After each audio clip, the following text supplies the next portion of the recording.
Right. So yeah, it is a bit chilly today, so as always, a little bit of extra care as you start up, because even if you're inside and it's warm inside, there's still that sort of like tendency to kind of put yourself in to contract. So start the usual way, rubbing your hands together and tapping over your face.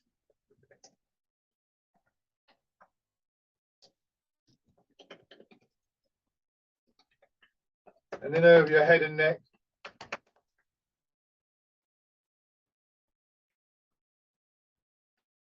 Down to one shoulder, your arm.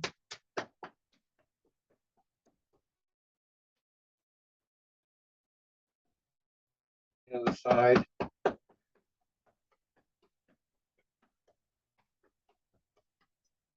Then the other part of your chest.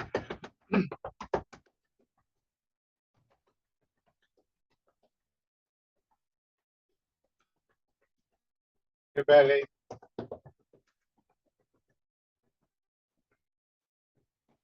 Your legs.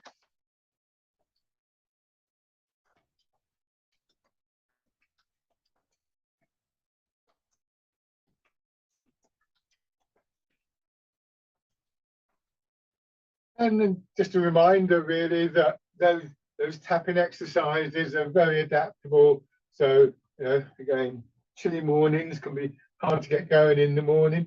You can do the tapping in bed just to sort of like give yourself that little bit of a boost before you get up. Make life a little bit more pleasant when you go to make your cup of tea or whatever.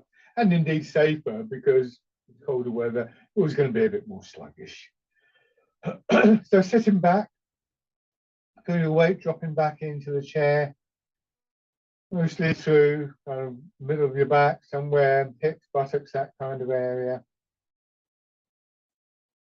Take a few slow, gentle breaths.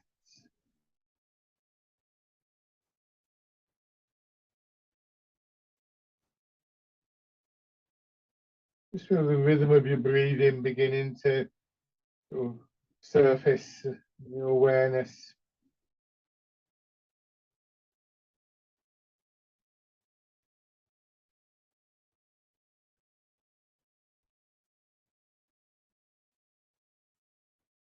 Allowing your weight to drop more into the chair, so you can feel the response in your chest, your shoulders, your belly.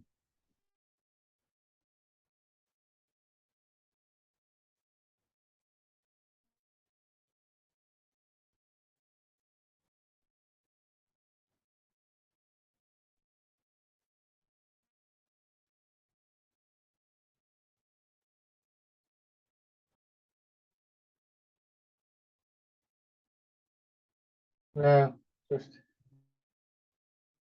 bring your feet in, find a good position in the chair. Always remembering that, you know, although I'm quite far forwards, if I had felt that maybe I was a bit stiff in my back, I would be further back. If you do go back, it tends to be the lower part of your back in contact with the chair, partly because most chairs angle backwards slightly, partly because you're slightly tilted forwards. If that's not enough support for your back, then sit all the way back to rest. But try and maintain this more upright posture. Some people will put a cushion or something behind their back, between themselves and the chair as well. So that's also a possibility. And then it's in this position, slowly turning your head. These initial movements are good for just loosening up our joints, but also for building an awareness of what's going on in our body. And some of that is longer term. I've talked before about, you know, feeling how when you turn your head, you get a response in, say, your chest or your upper back and so on. So we become more aware of these connections and how they work together. But also just a sense of, well, you know, how are you doing right at this moment? Is the movement smooth? Does it feel a bit sticky, a bit tight in some way or another? So sort of overview of yourself. How are you feeling? How are you doing? And also, as you get more used to the movements, what is it you actually sort of like need from the session? Hands in front of your shoulders. So we might well have sort of certain aims in Tai Chi. And you might be thinking, well, you'd like to sort out, I don't know, one particular movement or one particular action or work on something, which is a good thing to do. But those are sort of longish term aims. They're not necessarily what you're going to do today, because the priority is, well, how am I doing? You know, if, say, for instance, you're a bit stiff in your back, then you might want to focus on that a little bit more going forwards. Or if your legs are playing up or something like that. So sometimes I go out and practice and I have to, well, I'm going to do this and this, and then I get there and I think, actually, I don't want to do that. That's not what's appropriate today. So maybe leave it till the next day or something like that. And then hands out to your sides, rotating. There's this process of listening to our body.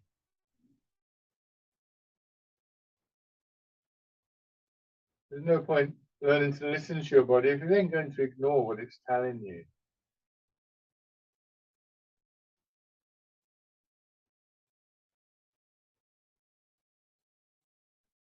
And winding around.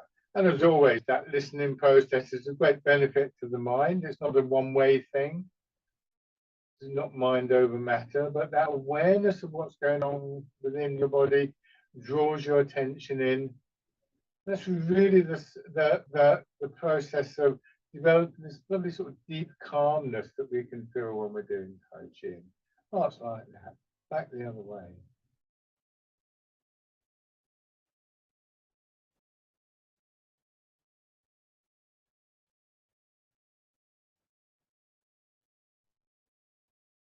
Hands resting on the legs, easing forwards and push back. Feeling the movement of your weight. It's not something that we often focus on. We don't sort of think of our weight in this way as a rule, as something that can change position within our body, even though it quite clearly does quite frequently. The only time we'd really notice it is if we've got a painful knee, we'd notice when the weight is on that leg, or because it would remind you.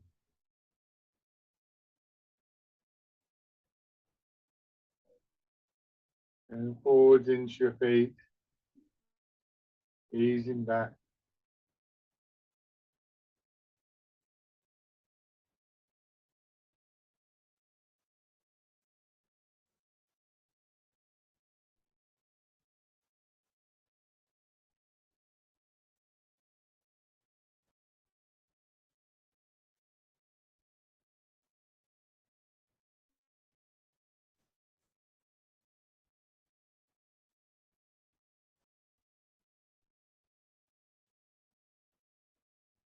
Turn towards one leg.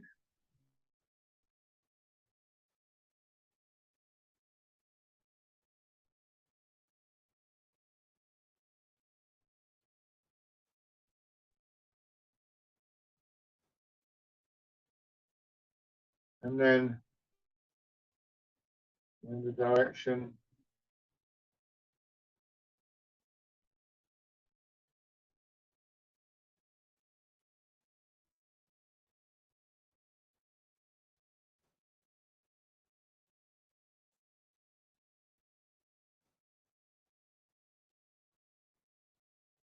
And using your hips and your pelvis to draw your head and shoulders around. The circle that your head is making should fit within the little kind of square formed by the feet and your hips at the corner. So you're not going right out here. You can settle down a bit more, drop your hips a bit more, and that helps to just open up your upper body. You may find that you get a little bit more movement there after a while.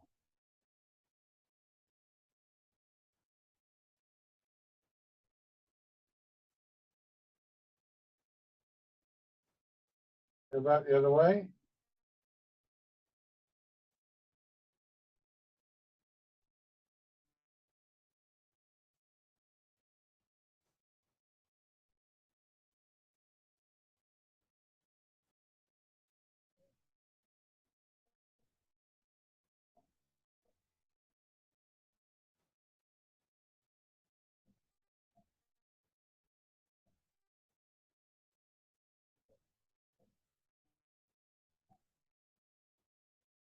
Good, come back to the center, and then pull one foot up, step out. Make a very definite, clear planting of your foot. Take your time.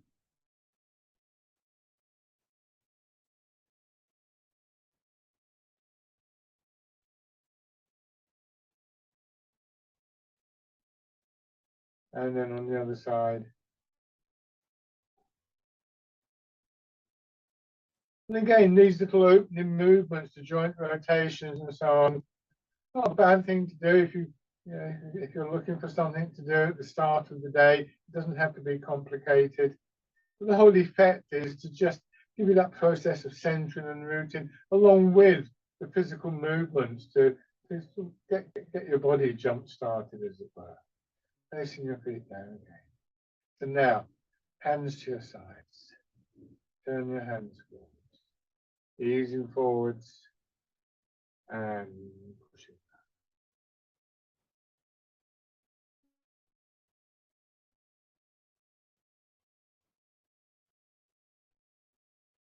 So you're moving through water. And have that as an image that you come back to on a regular basis. So just try and develop the movement to something a little bit more connected and something a little bit more strong. Also, it helps with the fluidity of the movement. You could almost say that we're moving like water.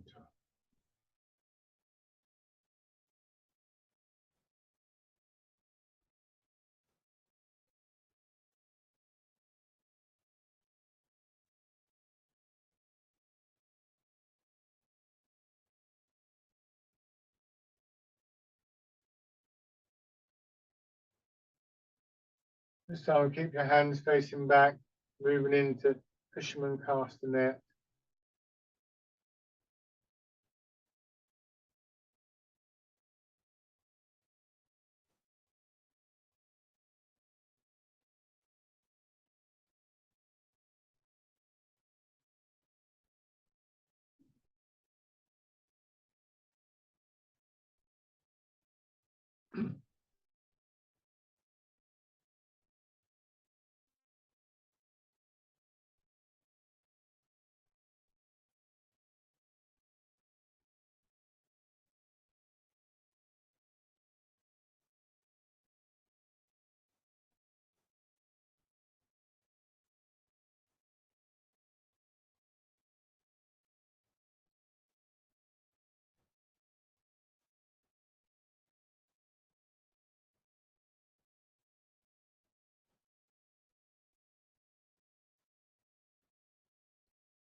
Good. One more time. And now rolling the ball in. Hips dropping down, shoulders dropping, elbows dropping. So this sort of progressive settling back down from this upper position, just sort of sinking in, taking your time with that.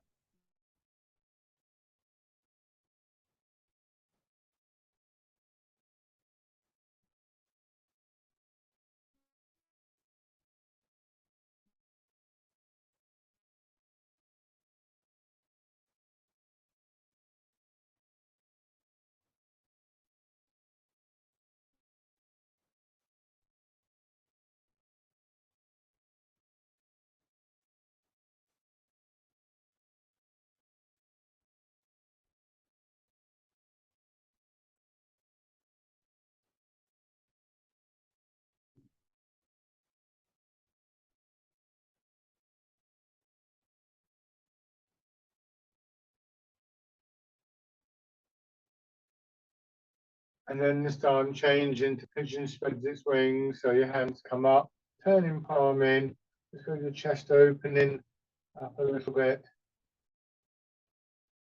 When you do this one, if I show you from sideways on, when you're back here, you see my hand is still in front of my body. It hasn't come back here. So I've sat back, but I haven't tightened up the chest. If your hands go behind your shoulders, it pulls on the pectoral muscles, which is great if you want to stretch the pectoral muscles, but not if you're trying to keep this kind of openness in the chest.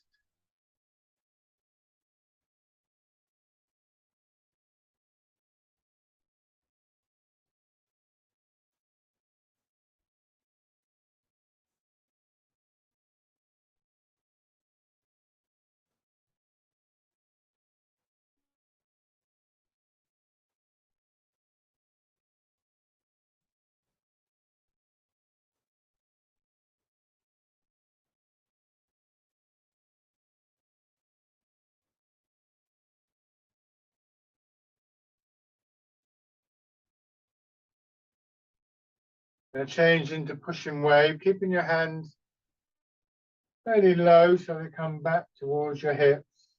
And then the movement, pushing your hands forwards, just letting them swing up just below your shoulders.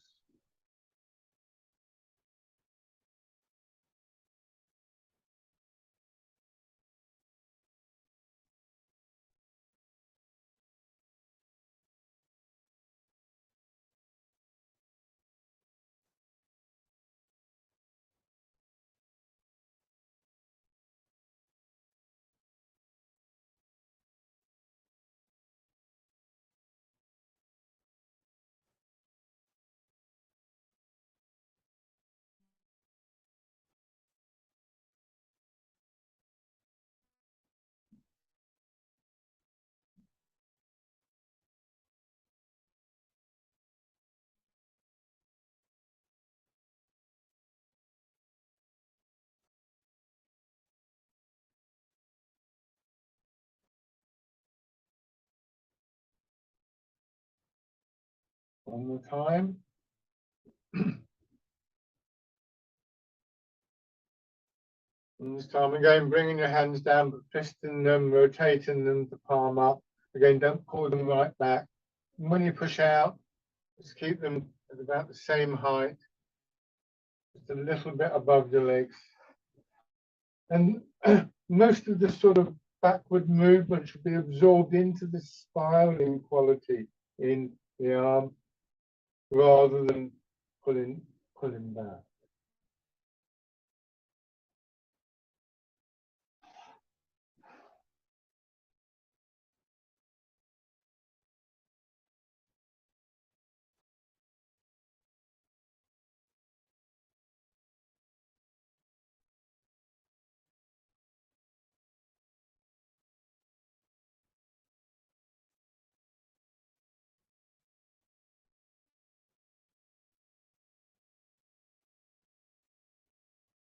One more time.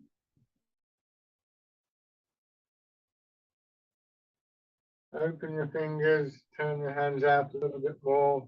Don't strain for that. It can be quite a tight movement. Drop your hands down as they wind around, and then they'll come back to the starting position. Press forward, lightly pushing away.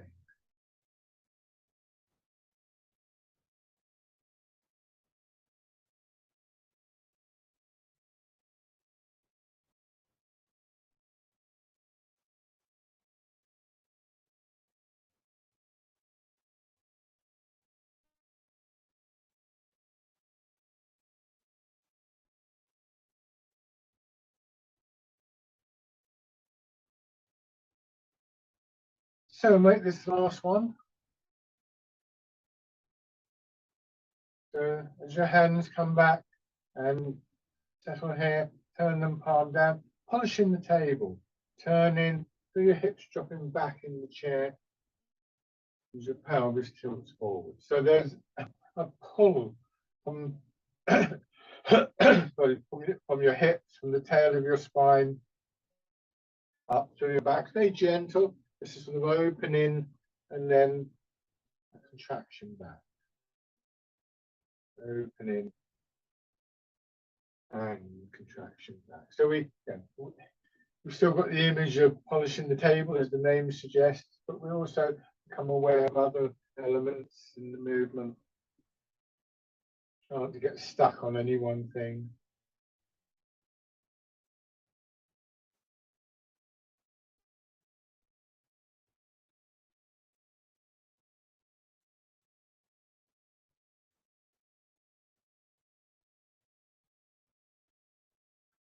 One more in each direction.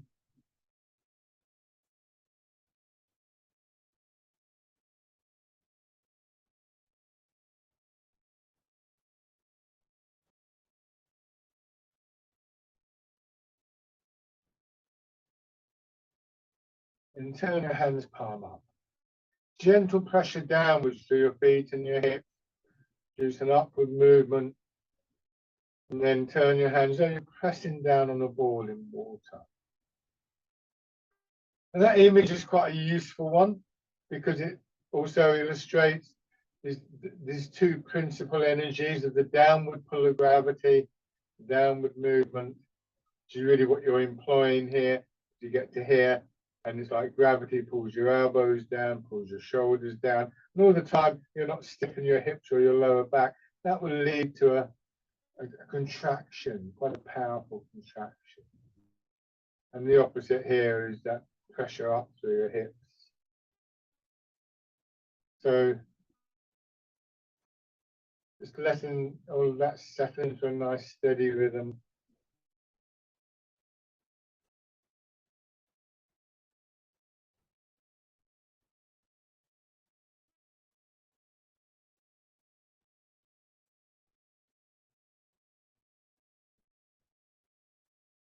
One more time.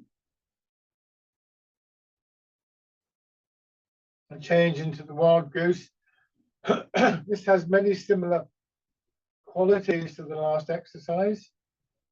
And you could imagine that you're still pressing the ball down. Excuse me. The ball would be under the palm of your hand in this occasion, palm of each hand, of course. Just feeling the movement up, expanding here in the side of your body. Let your hips drop, feel the contraction, drawing your arm in.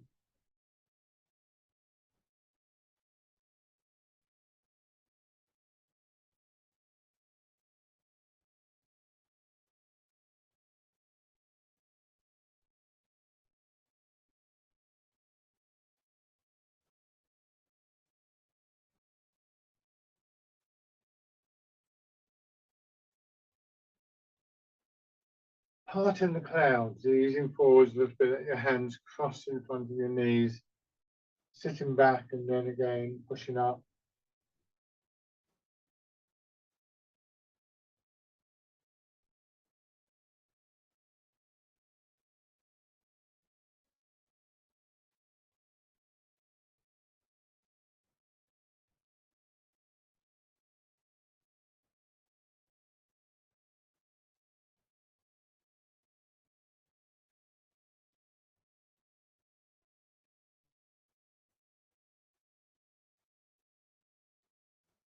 One more time.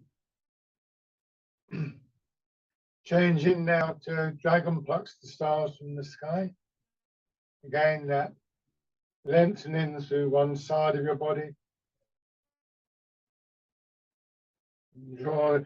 Drawing down, waiting until your arm has reached its full length before working on the other side.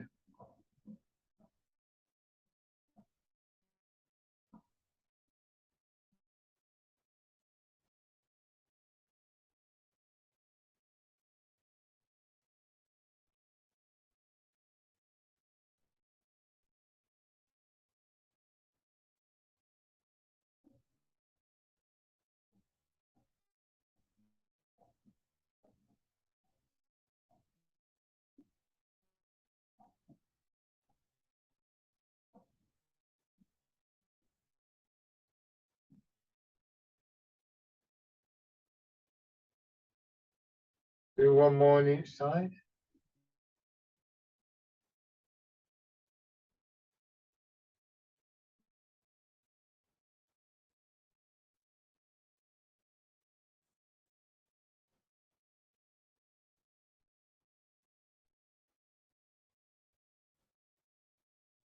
Both hands together, coming around in front of your body. This time, if it's comfortable, pressing up a little bit higher, just a little above your head, not too much. Back to the center.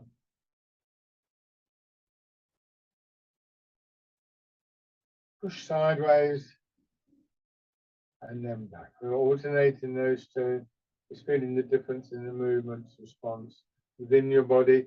Picking areas like your back.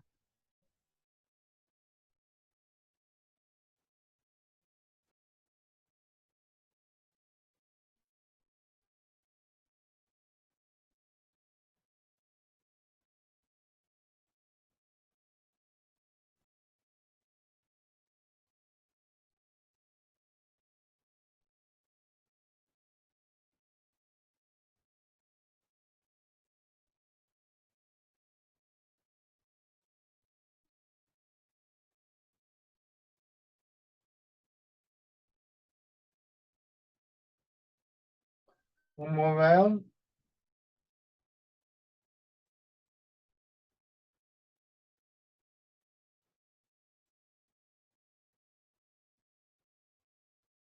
Then one foot, just rest on the heel, knees still bent.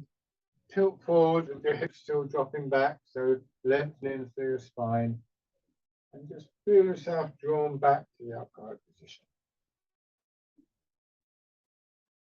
The body's elasticity will tend to draw you back to a focal point.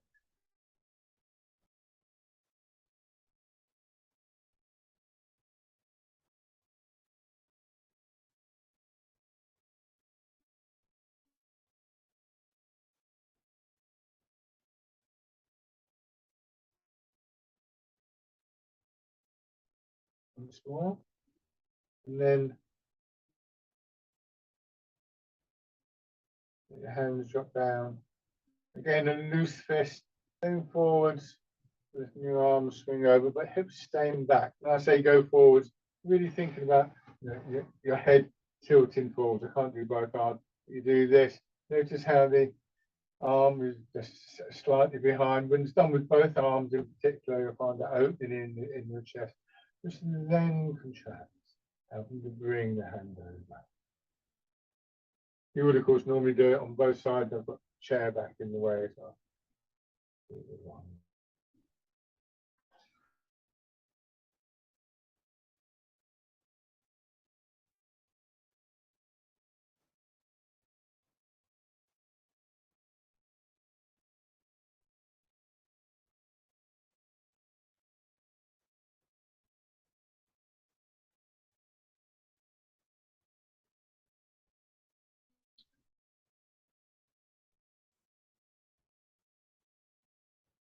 So, have your other foot forwards. Scooping the sea and looking at the sky.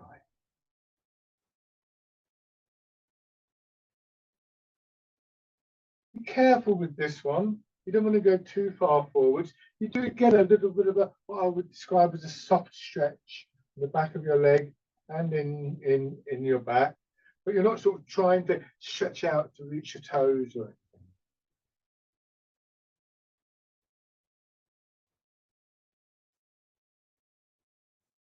And an important feature of this, more obvious when we're standing, is the way that your hips regulate the forward movement. The hips dropping back, stop you from overextending.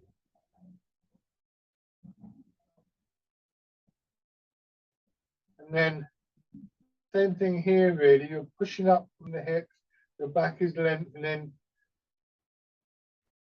but your hips are staying back. So that feeling of your hips dropping back into the chair is always a very important one for us. It's almost like that's the sort of the braking action that stops you overextending and going too far. It's going to just draw you back gently.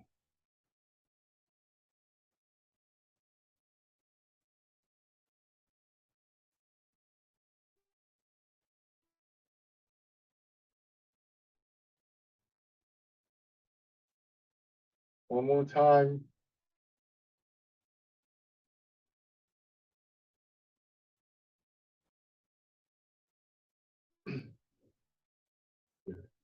And then bring your feet back. Just have your hands in front of you and turning a little bit from side to side, drawing your fingers across as though you're just drawing your hands, pulling your hands through water. Your weight may move a little bit from side to side.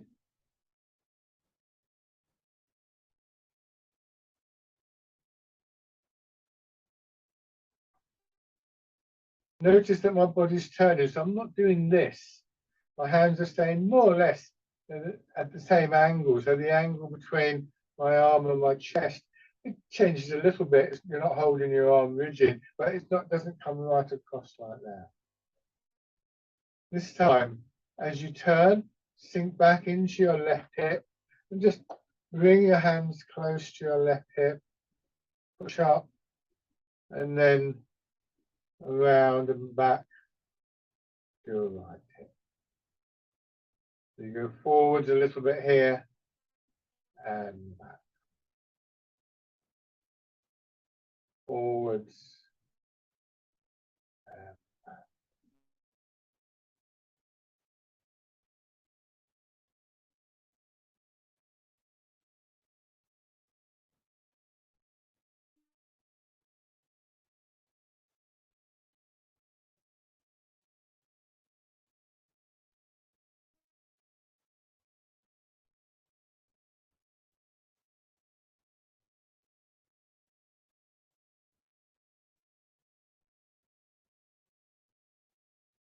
So we've got this sideways figure of 8 type movement, or the infinity sign.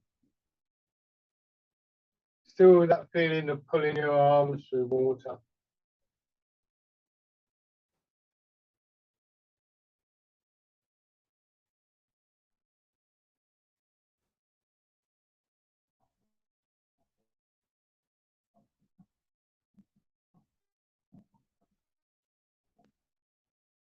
Good, and then head rest. Still feeling that slight pull on your hips. Put your hands together again.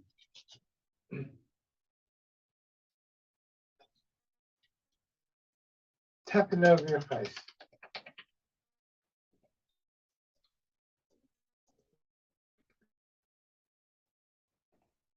Over your head and neck. Shoulder. And your arm.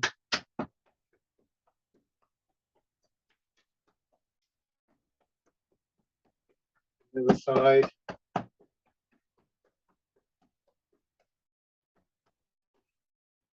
Up your chest.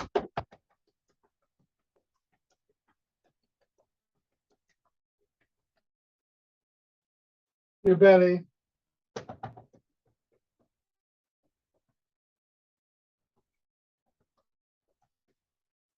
Your legs.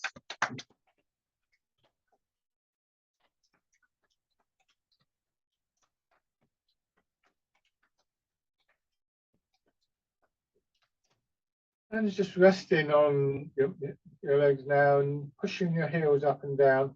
So the tapping there is an example of what I was talking about earlier, and doing it in bed. Also, if you've been sitting down, you get a bit stiff, and it can be a bit wobbly when you stand up if you're not careful. So again, it's a useful little exercise. So pumping your legs up and down, and then going around.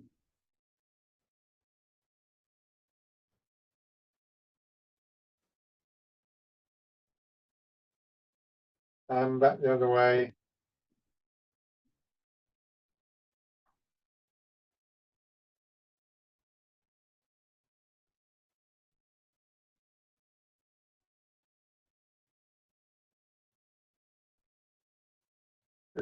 So then you can stand. And I just have the chair here and turn the chair sideways on. And before we do in the other exercises, going back to this parallel stance and rolling your weight forwards and backwards. I would suggest supporting yourself somehow, because this is a little exercise that involves a lot of trial and error. If I go a long way forward, this will begin to happen. But if you imagine doing this in water with that slight sense of resistance around you, and so your intent as you go forwards is to just move your weight into the front of your feet, but not go too far. And from there, your intent is to go back. So I'm going to exaggerate what I'm feeling. I get to here, and then what happens is my hips drop back, and that brings me back. And then they go forward. So you can see in a very exact, if I put my hand here, you'll perhaps see what's happening there. You have the hips drawing me back.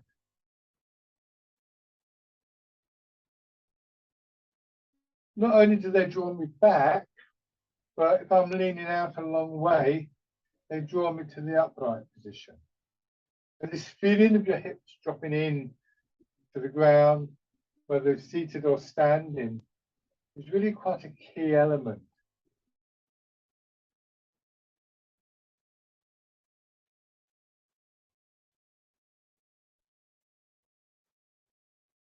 And you'll find also that this movement of your pelvis, the tilting and of your pelvis, when you get it level, it helps you just draw you into the ground. This is quite an interesting movement to play around with. Chair is there to help you to do that, because it really requires you to relax a little bit. And if you're struggling to sort of like stay upright, then actually relaxing is probably the last thing you will want to do. But it's effectively this movement, this dropping back here. There you can see there. I'll put my hand there. See there, it's that movement there that will bring you to the upright position. It's also, more than anything else, I think, the thing that we need to have working for us, if we do find that we're losing stability. Now, there's moments when either in the session or in daily life where you're a bit kind of like that. What you're really trying to do is, you can see there, what I want to do to try and correct myself is this. I'm wobbling around. Okay, can I do it? It's that. It's that movement. Well, that's quite difficult to do. Yeah. So practicing next to something that will support you will help you to understand that movement. It means you'll have more confidence in the movement as when you need to do it, because it's counterintuitive. So let's do first three exercises in a little sequence. We'll do rooting down, wild goose, heart in the cloud. Bringing your hands around, pushing up, and settling. And then pushing out, and down, wild goose, and then heart in the clouds.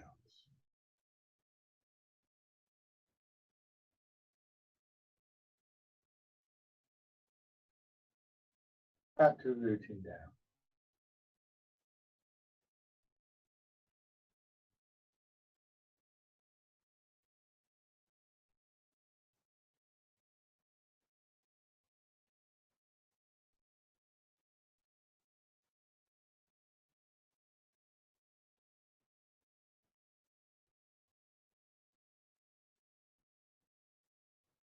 One more.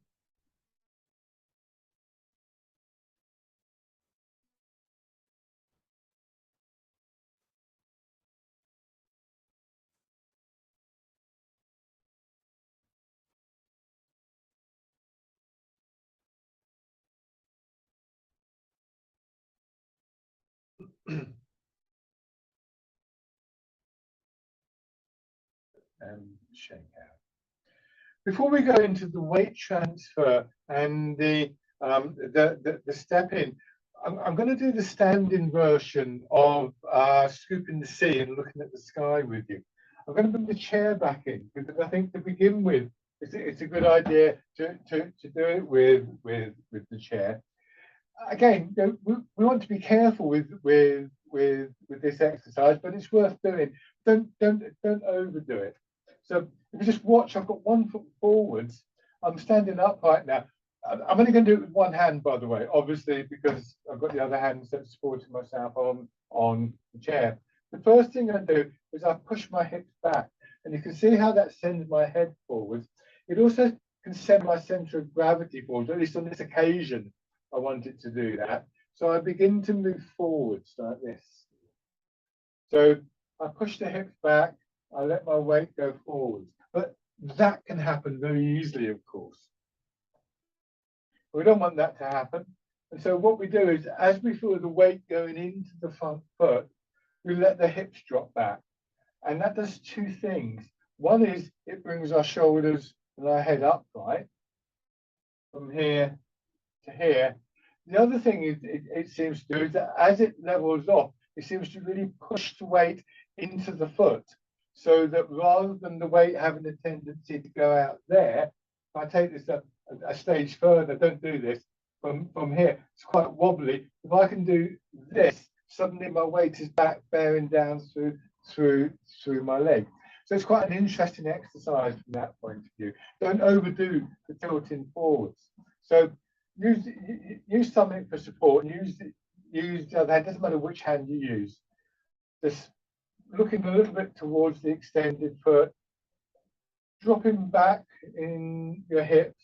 Feel yourself being drawn forwards, and then let your hips drop down. Feel your head coming up, and then just back, letting your arm follow the movement. And again, if this feels okay, you know, if you feel quite steady and stable doing this, then there's no reason why you shouldn't do it with both arms. But remember, what we're really looking at here, the key element, is here as we arrive in the front leg, we're trying to just encourage ourselves to let go, to relax a little bit in the hips rather than stiffen up. And so, you know, if you feel that you're stiffening up, then that's where the support is useful. But obviously, one of the things that we're working towards is to be able to do this without the support. Do one more on this side. Must be careful of your back and your knees with this exercise. And change over, have your other foot forwards. So again, hips going back, directing your head and your center of gravity on this occasion forwards, and then back up.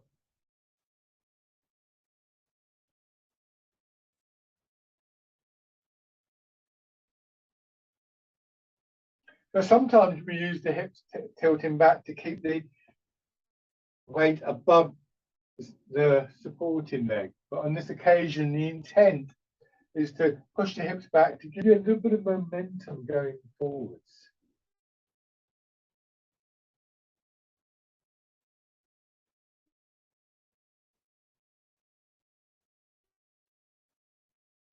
One more time.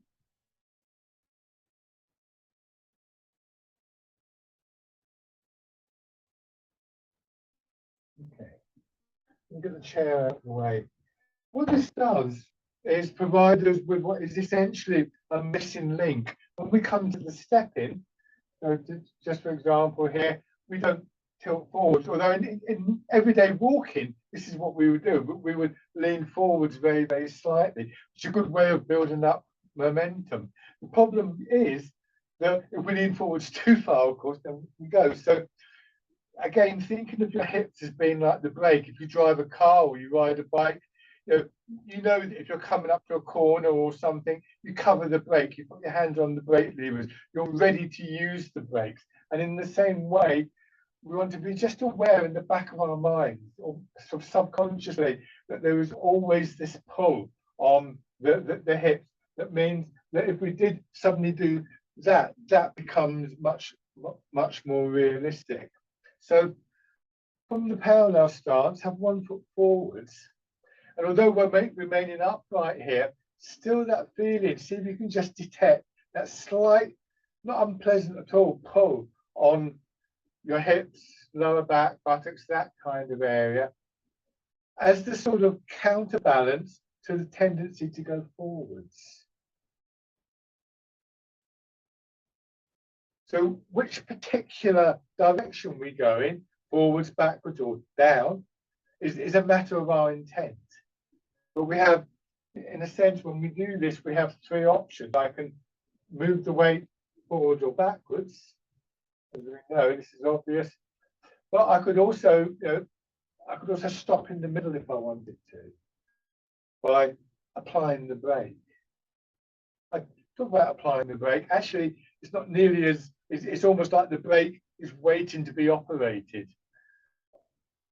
because gravity is already pulling you down. So now you go back, raise your toes, settle into the back foot, bring your foot in. Step. So when we do this, what we want to avoid is this. To bring the foot in, it should be this, and that means that we're much more stable. You may even find, if you can raise your leg without disrupting the alignment of the pelvis, you may even find that you can comfortably raise the foot up. Well, what can easily happen when we do this is we go to lift the foot up and we do this. So we pull with the hips up. Remember that in the stepping that we're doing, the step and the rotation are really just, and the lifting are really just rotating in the hip. So the actual pelvis itself doesn't need to move. And then on the other side, transferring the weight. So because we don't need to tilt the body, the pelvis, to move the leg, to raise the leg, then we can maintain that feeling of the hips dropping back at that point.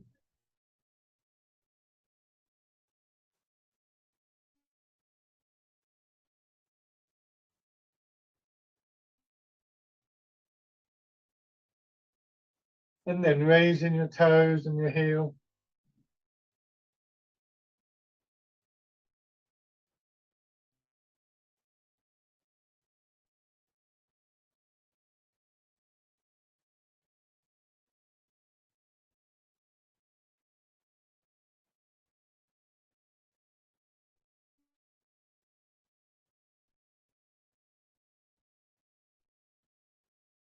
And then stepping in.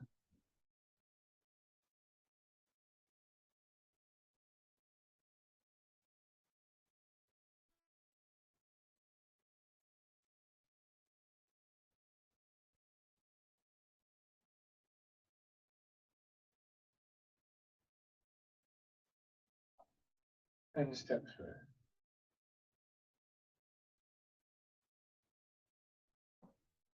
I've been talking about these punctuation points, these little kind of almost pauses when we change from one movement to another, or one stage of each movement. So here we can pause, and then we can kind of change direction. So I could, I settle in. One of the things I'm looking for is that sense of my hips dropping down. I may even choose to do it here as well before I continue the step. So that eventually this feeling of allowing your hips to drop becomes a very natural and normal thing for us. Shake out. Have your right foot forwards and fisherman castanet. As you come through and your hands swing through, it's almost like your hips are already dropping down. So I'm exaggerating all of this, of course.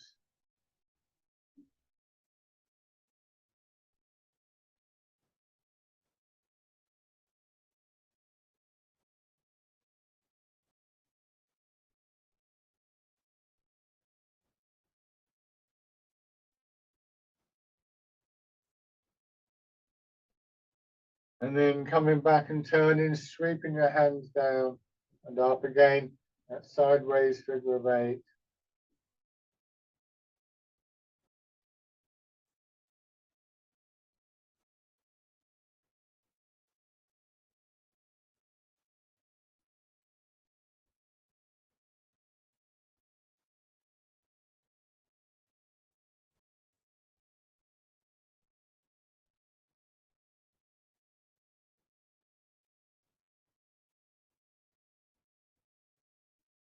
Your hands go up as you get that feeling of sinking in your hips. So there's a counterbalance there.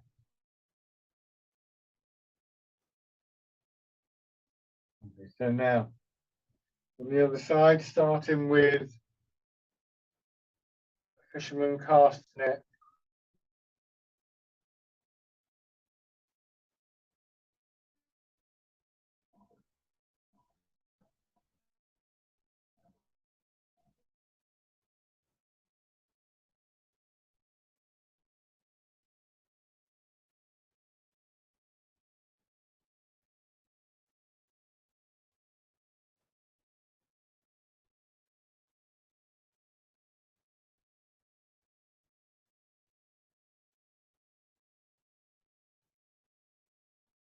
And then turning.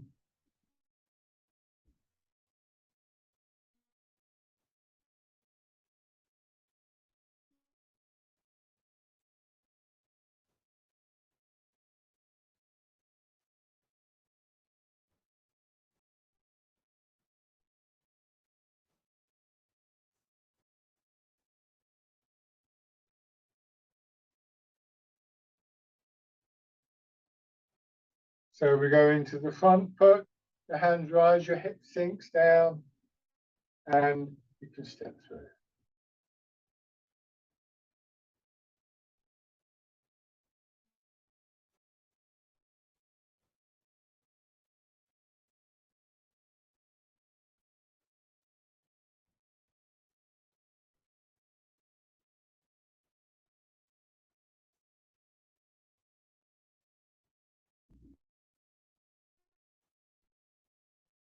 And then changing direction.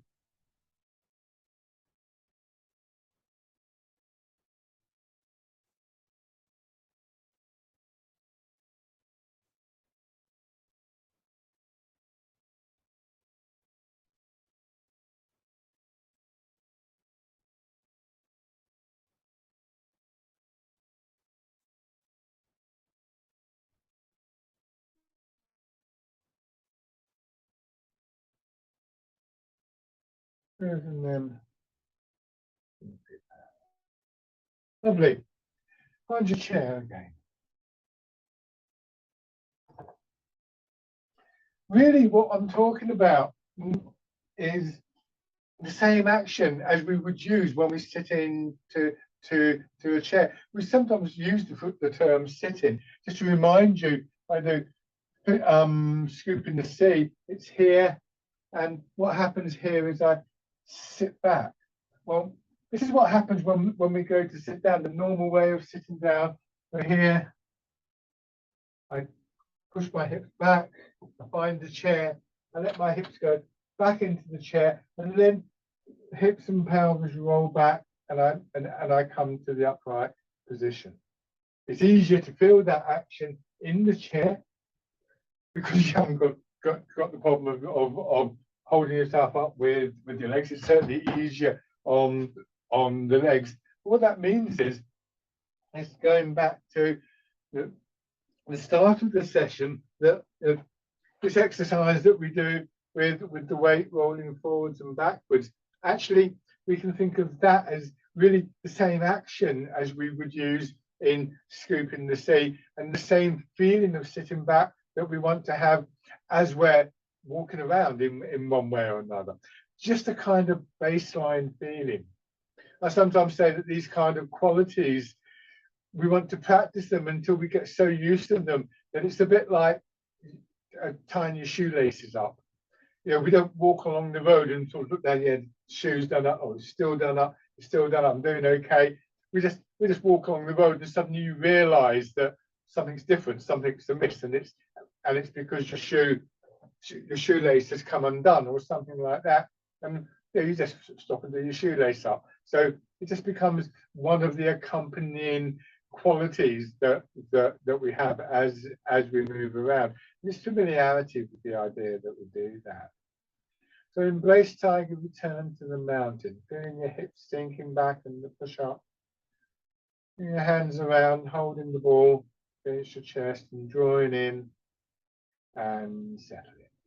Nice and easy and gently.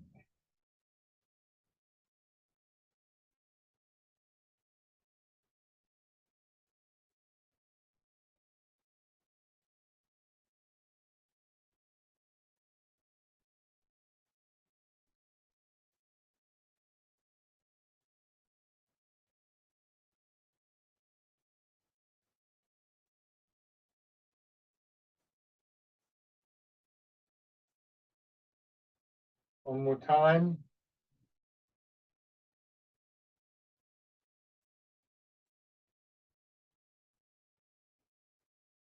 And rest.